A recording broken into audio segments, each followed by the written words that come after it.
Hello? Can you see me?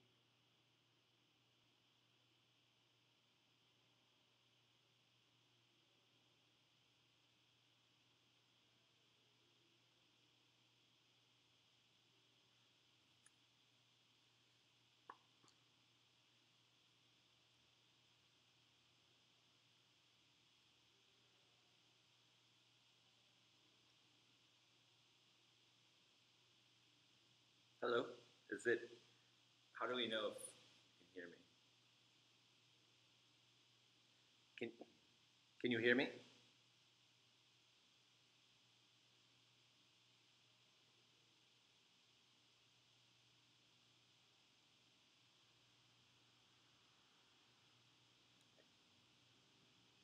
Okay, hi.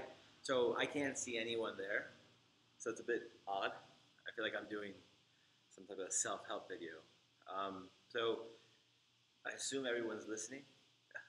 So thank you for the opportunity to sort of speak with everyone today and to be part of this conference. Um, Again, I'm very sorry I'm not there. It's just difficult during the semester, et cetera, to make these sort of trips. But I will be in there in December, and I hope anyone who's there today who wants to ask questions or discuss anything further, I'll be more than happy to sort of meet people, especially since I'll be there for some time. Today, I think the discussion, the part of the conference is sort of this notion of on architecture. So my focus is both an academic and as a practitioner, which I think is a good word. I know typically now the word practitioner is a bad word, but I think it's quite a word we should understand as a necessity. Has been the notion of cities. And so the lecture today I'll give is sort of both slightly autobiographical narrative of how I became fascinated with cities as being from Chicago, but also how it sort of informed my work both as an architect and uh, as a teacher. So I hope this is working. Okay, so I'm going to begin. I'm going to begin with the with the lecture, and I think you won't see me. You're going to see the screen, and somehow let me know there, maybe via Skype, if the screen is okay and you can see the information. So apologies for this sort of maybe amateur sort of attempt to do all this. Okay, and I have to do this. Okay. Can everyone see that? Could you let me know via Skype Messenger if this is viewable? Okay, so I'll begin. So the story, even though I'm not really going to talk about Chicago, but I want to talk a little bit about myself and how I became sort of in the position I am. Are the slides? Can you see the whole slide? Sorry, this is very interactive, as you say. People like interactive exhibitions where you inform the subject and the object sort of simultaneously. I hope some of these jokes are working, by the way. Okay, so the the story begins with me in Chicago. I'm from Chicago, born and raised. I went to high school. I grew up in the city. I went to university, first in Chicago, both undergrad and grad, before going to architecture school and moving abroad.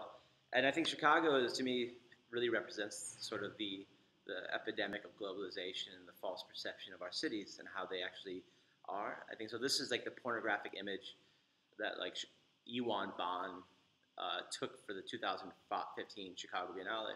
And being from Chicago, it's a bit sad to see your city reduced to essentially a postcard image that you try to sell to other people, i.e., investors or people to move or tourists. But the fact is, this is Chicago.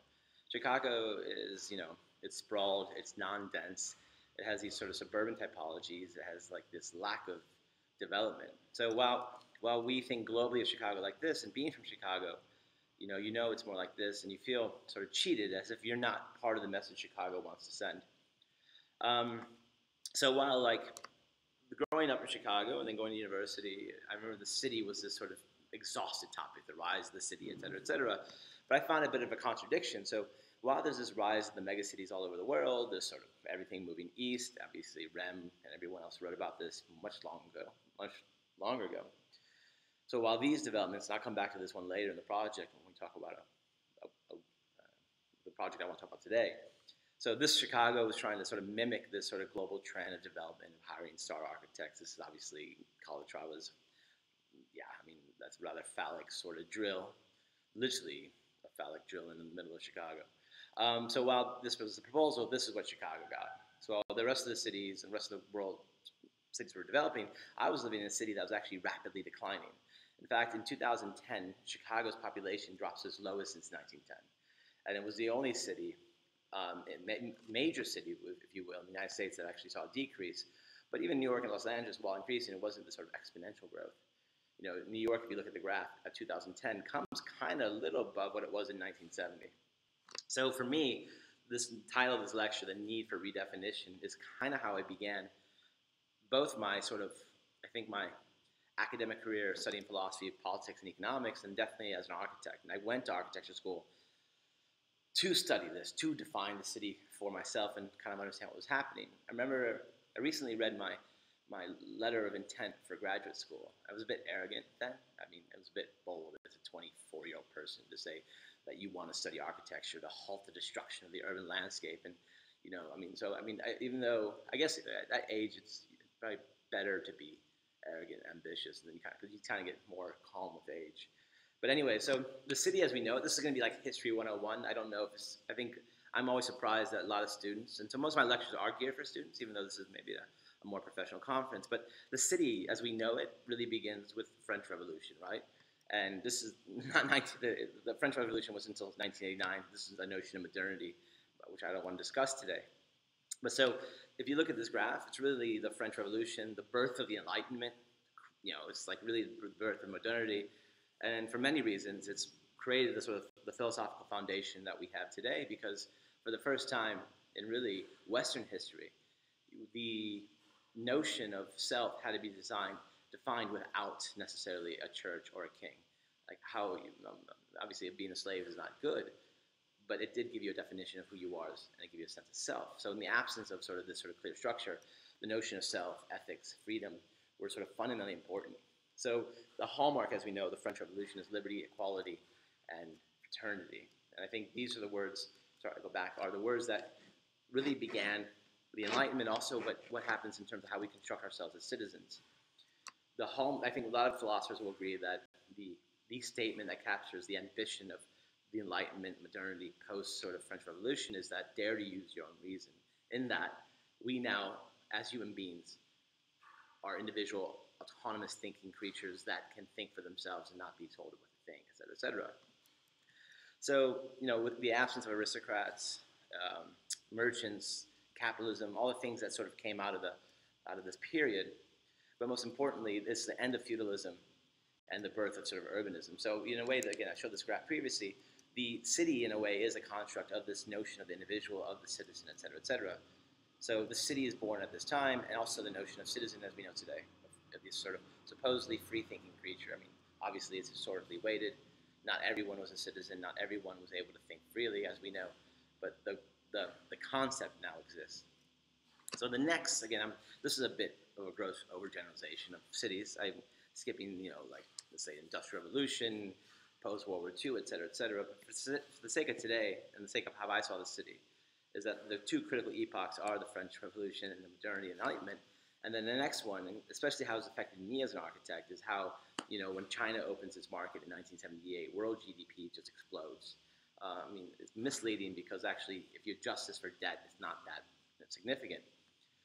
So these are kind of, everyone's seen these images, Guangzhou 1980, and then Guangzhou 2010. So this massive urbanization that is happening in the cities while simultaneously living in Chicago, it wasn't happening. And for obviously reasons, you know, money, capital moves. One of the critiques of, you know, of the contemporary sort of market is, you know, based on even Adam Smith, that both capital and labor have to move freely. And we know that's not true. Only capital can move. So money goes from the Midwest, it goes to Guangzhou because it's cheaper to sort of make stuff there that we can consume than actually invest in sort of proper technology in this country or pay realistic labor costs. So seeing this phenomenon as a student, I wanted to join a firm that I thought was actually contributing to cities and building cities. And again, my Chicago foundation, that firm was SOM.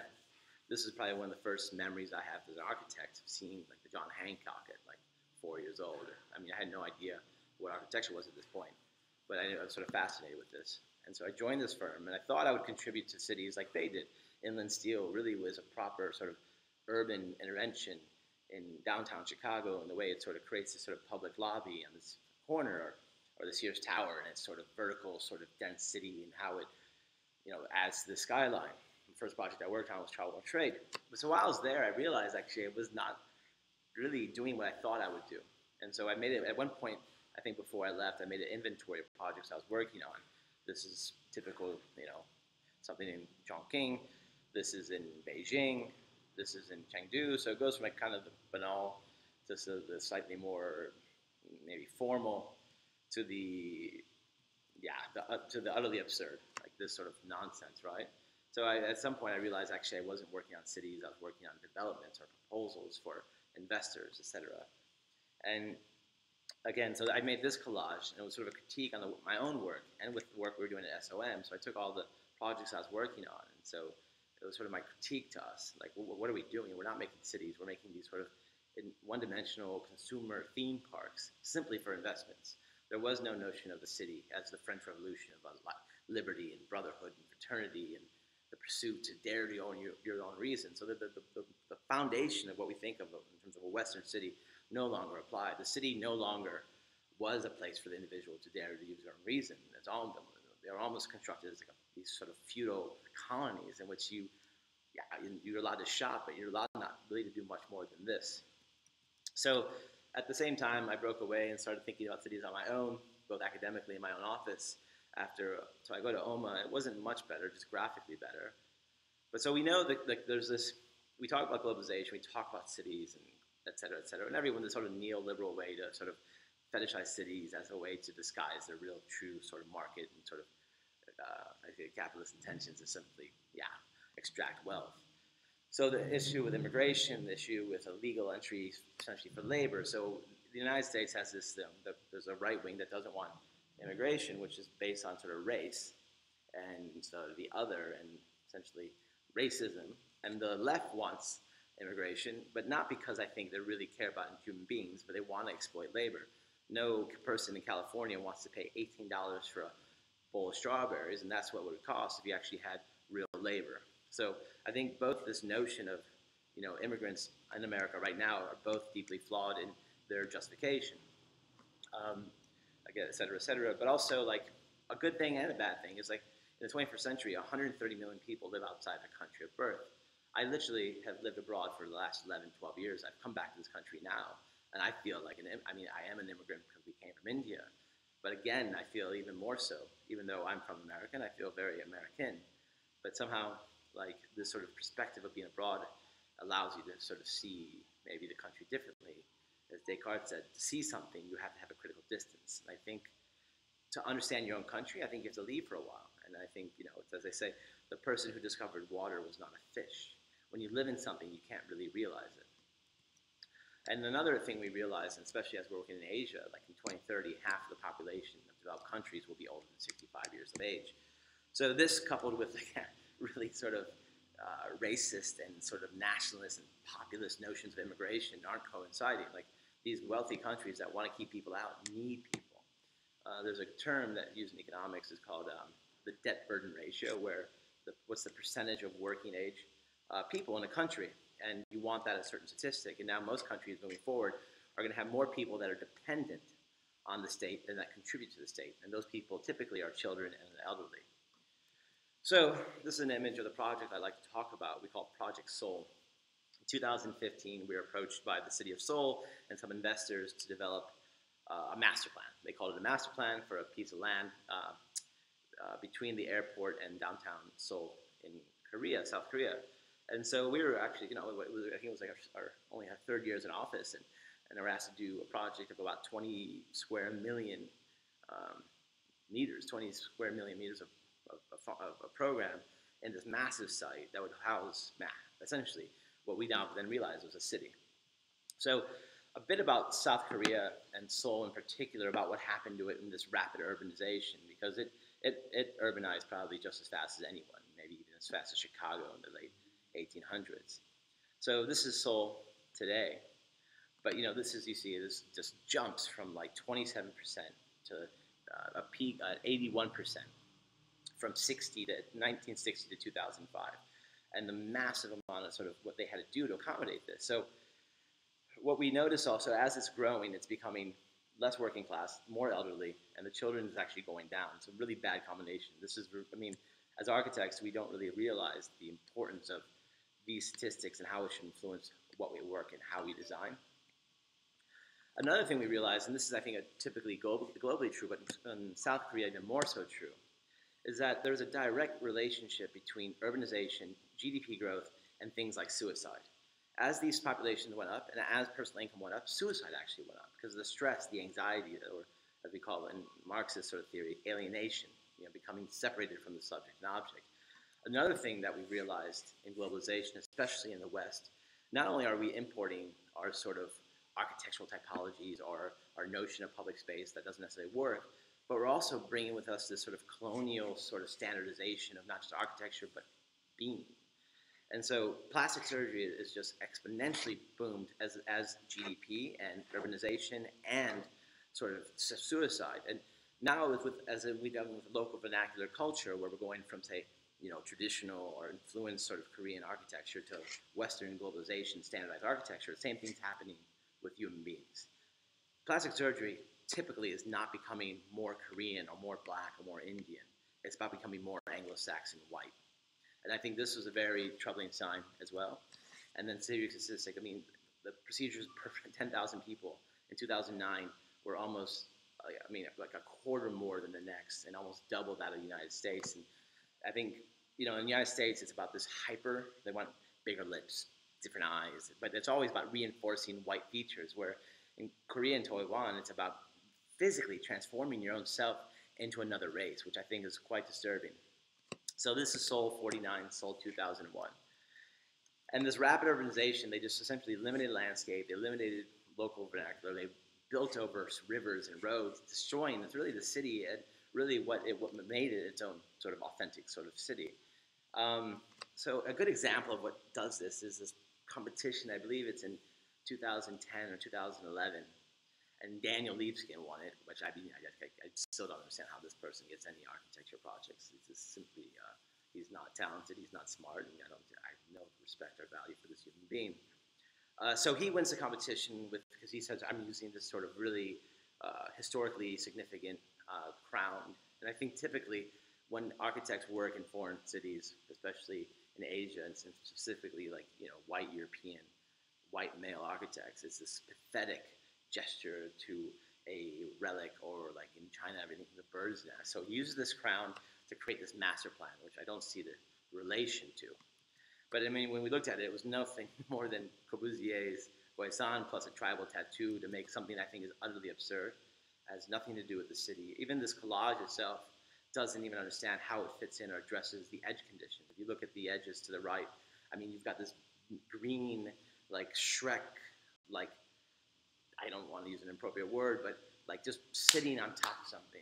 And how you work in these cities with no understanding of existing contours or the ecologies or the even edges, I think is quite troubling.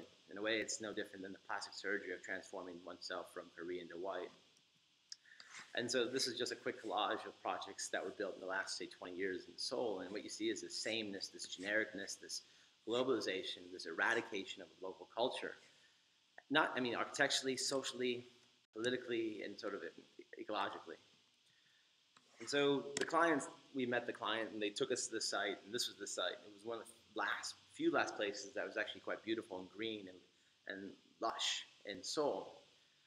And, this is the site, and, it's between the airport and the downtown. So we're like, okay, we're quite interested in this because there's context.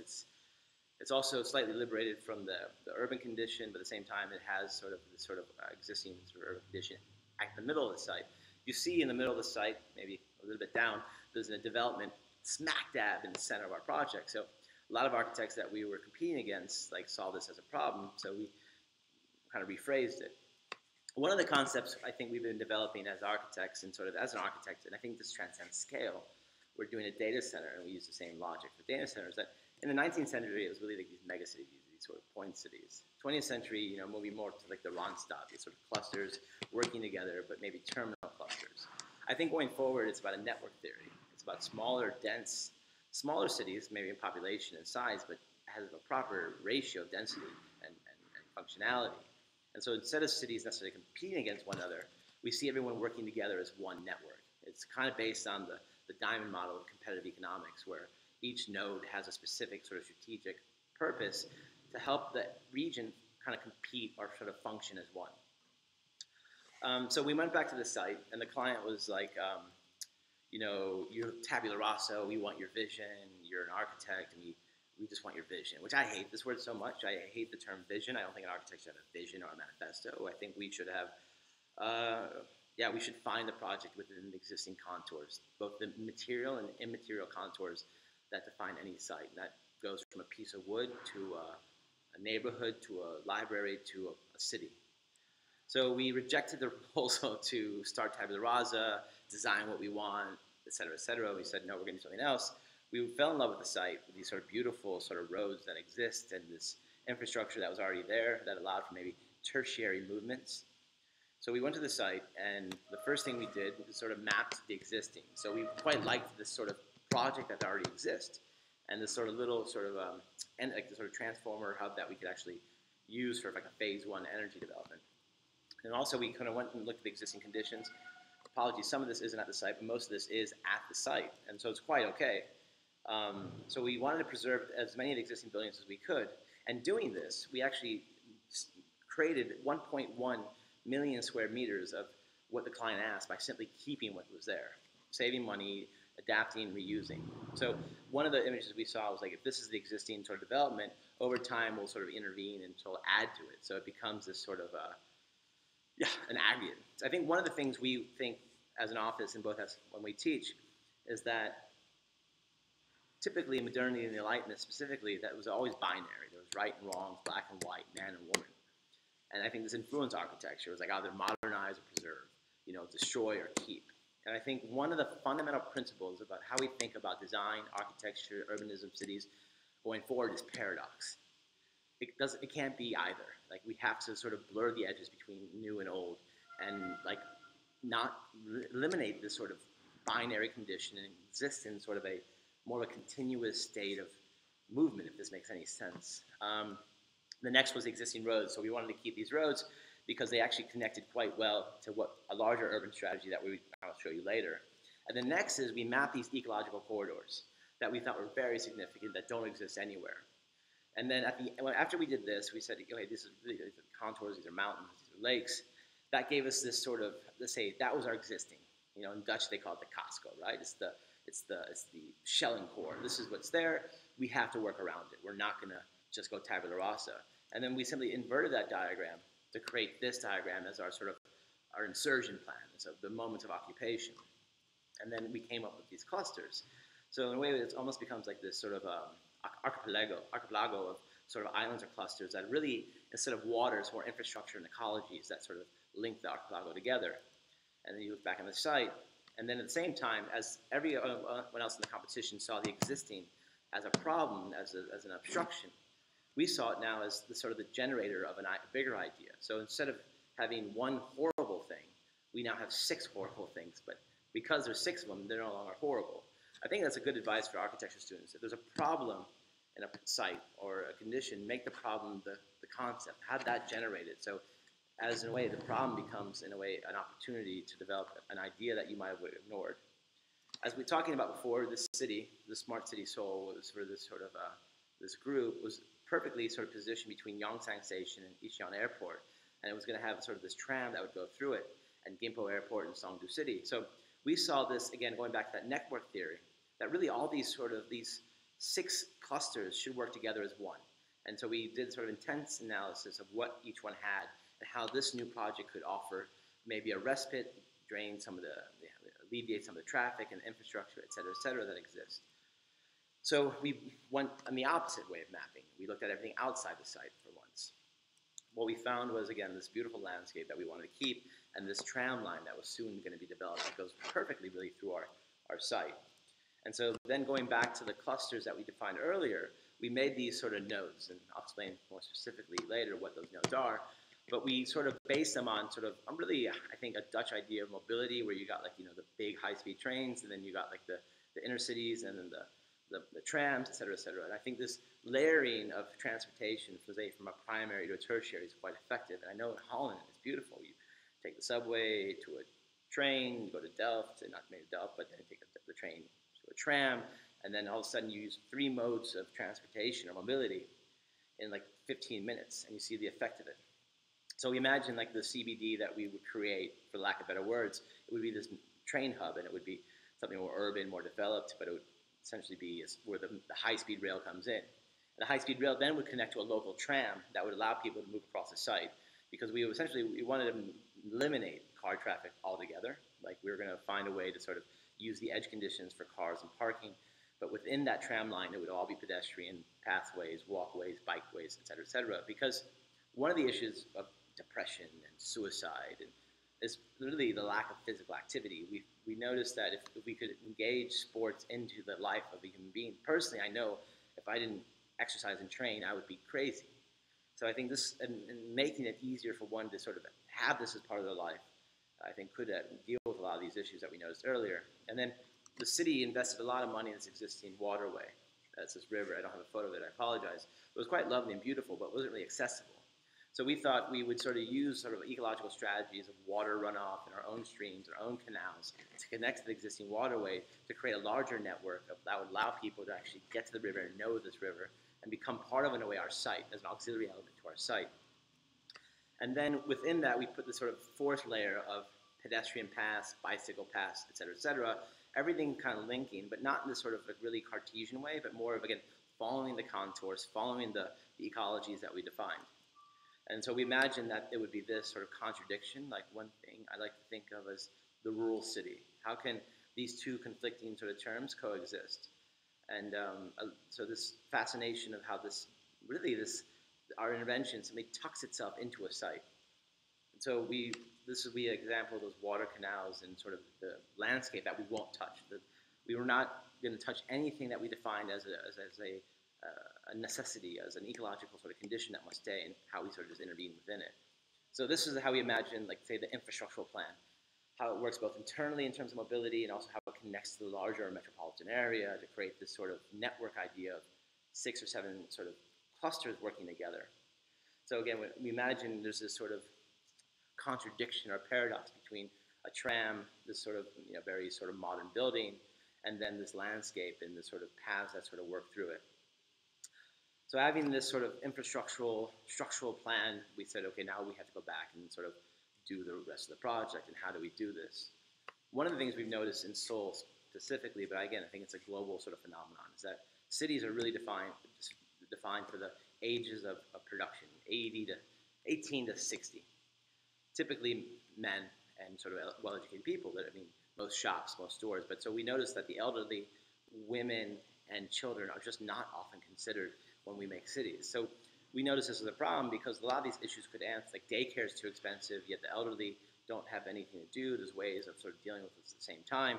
This then would liberate women to work more because daycare wouldn't be such an expensive option, et cetera, et cetera.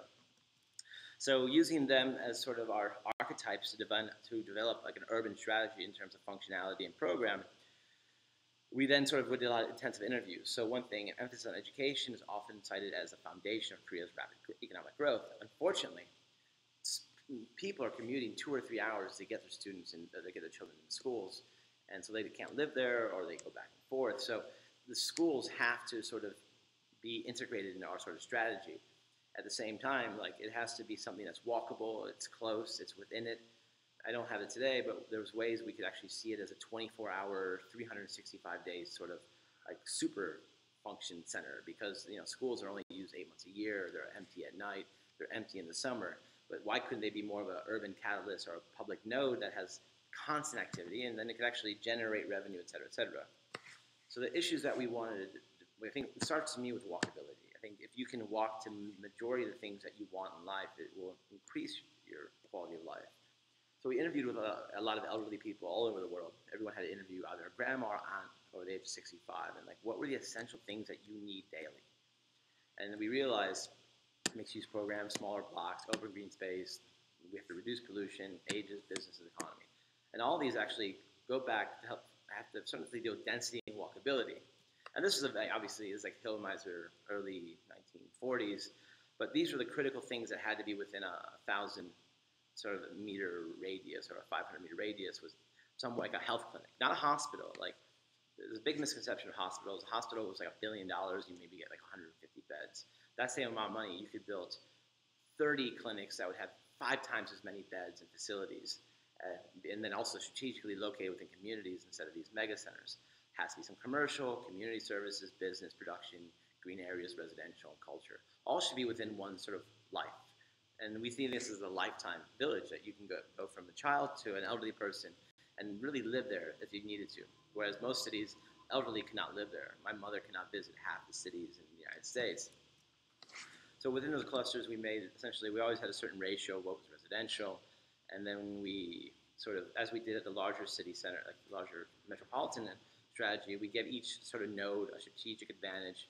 So a tech, agriculture, biotech, and medical research, residential, finance, and technology. So each one would sort of be able to attract different companies locally, internationally. But then those companies would have to create jobs, they'd have to invest in the infrastructure to build a lot of the stuff. And each one had a nice ratio of residential, so they don't become these sort of one-dimensional cities with one specific program. And then the next thing we did was deciding on how do we use these programs in terms of like their density within a sort of a cell structure. So we can, in a way, what we like so much is this sort of absurdity of rationality, this sort of Cartesian logic, which we know isn't really natural.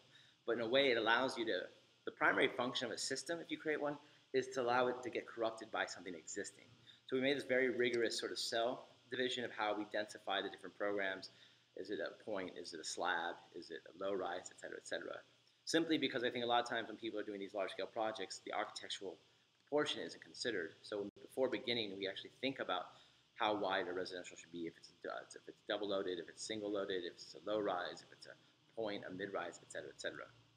As we said, we went back, we defined each island with a certain land area, gave it an FAR, a GFA, a different type of housing type, the landscape strategy, who we think will live there, the icon, which is that school, plus a sort of a functional icon, and then a sort of brand, for lack of better words.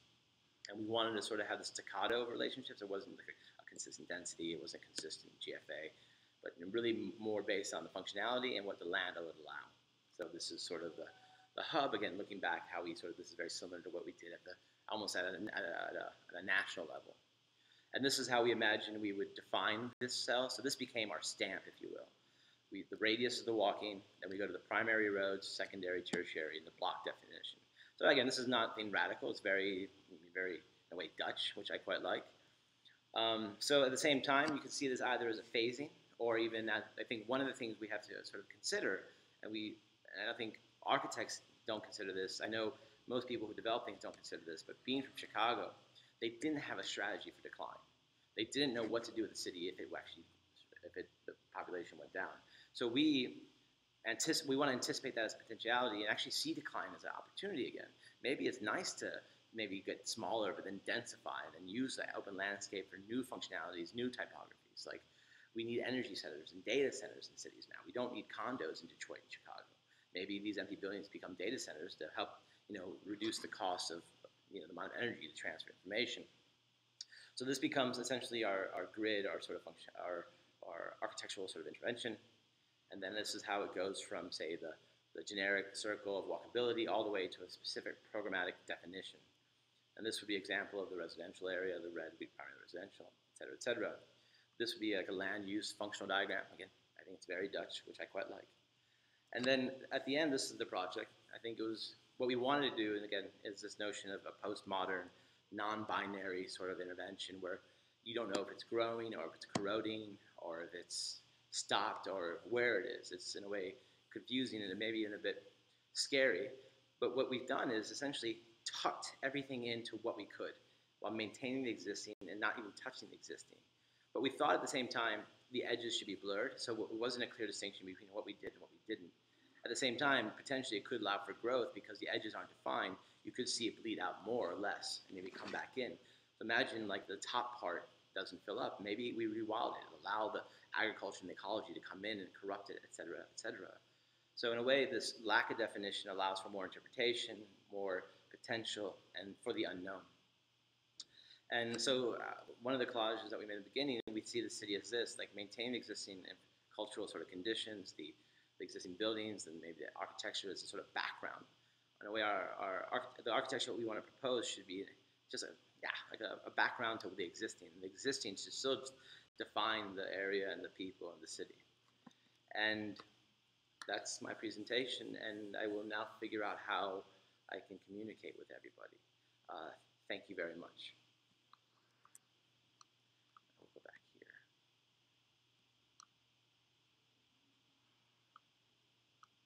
Okay. Can people see me? I mean, I can't hear anybody, so this is quite odd. I'm going to text you again.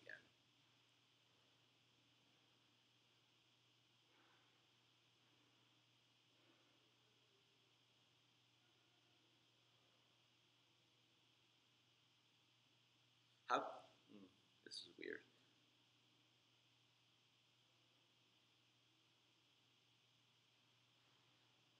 I'm Skyping. This is what I'm doing. I'm not on Instagram or tweeting something. So.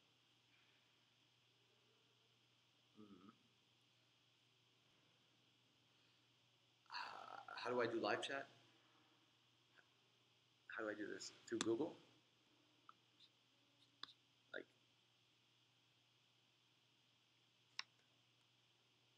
so how do I?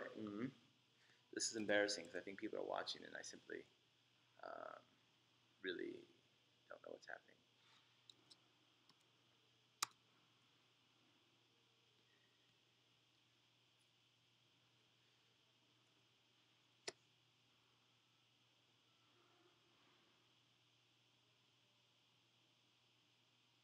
The time span of the project, I think that's a good question. We did that work in 3 weeks, but the research we had done with Dell students for about a year and a half. So it's a bit misleading because we only had 4 weeks to do it. Part about being a young office, you only can get work if you say we'll do it about like 3 times faster than anyone else. And so we'll say, okay, you're giving a large corporate firm 12 weeks, it's about time, and so it takes a certain amount of hours. So we try to do those hours in, say, half the amount of time, and then we try to get the same rate. So I think, though it took us 4 weeks, we had years worth of research to inform us. And I think this is the essential part about being an architect is that you have to have this sort of fascinations or research that's sort of self-initiative. You can't wait for someone to tell you what to explore, because something might come up and you'll need it. And if you only have 4 weeks to do a project, that's simply not enough time. So it's, in a way, you have to use this sort of the probability of what you might do or not do. And I think, yeah, so why we did it in 4 weeks, I don't think necessarily we could have done it if we didn't have years of sort of work as a foundation or precedence for that work. Is there another question?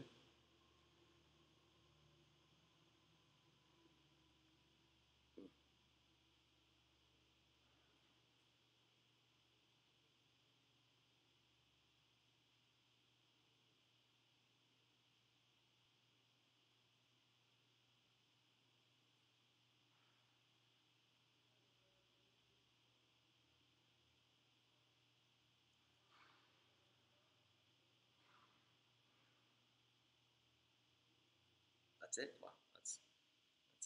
Okay. Do I say goodbye? Is this how this works?